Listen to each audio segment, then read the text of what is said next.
Welcome to Marriage Motivation. Our love verse today is coming from Acts chapter 6, verse 1.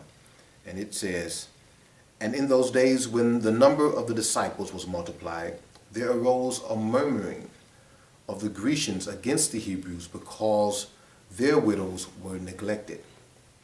This is the account when the church first began to come together and multiply, and the Greeks were angry and they began to complain because they felt that their widows were not getting the same treatment. They felt that they were being neglected.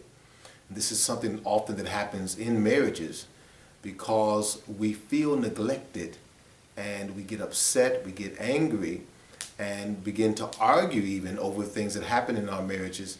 But the problem was not that they were being neglected. The problem was that they hadn't voiced their expectations. And eventually they do, but we find in marriages very often, if we don't voice our expectations, then we are going to get angry, and then we argue. That's why we argue.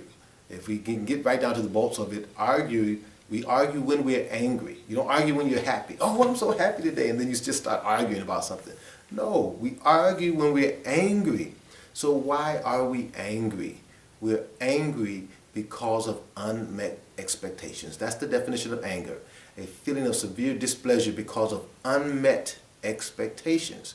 So if we can nail down the expectations, then we can actually begin to eliminate the arguing. All right? So let's look at this. What happened here is that the expectations were uncommunicated. And that's very often what happens in relationships is we feel neglected and we haven't actually communicated our expectations.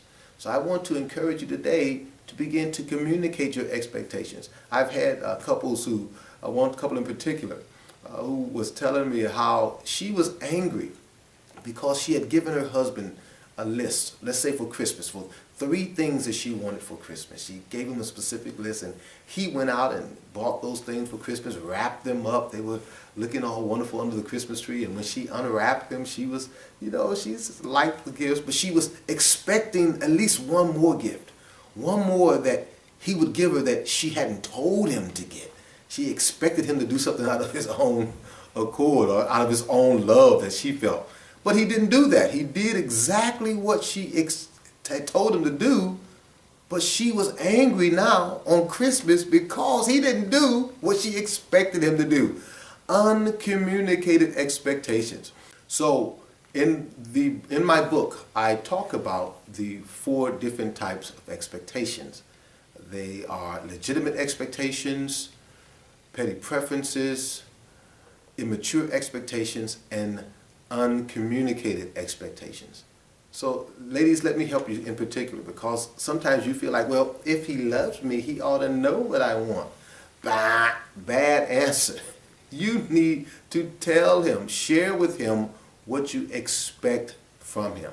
And the same thing with men. Let your wife know what you expect. That way we can get rid of this particular area of anger and disappointment because we actually communicated our expectations. So share with your spouse what you expect in different areas of your life. Financially, what you expect.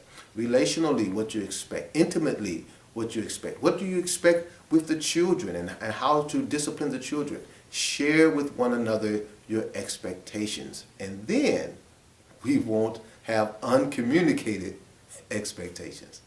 God bless you. I pray for peace in your home. I pray for prosperity in your life. And I pray for passion in your marriage. God bless.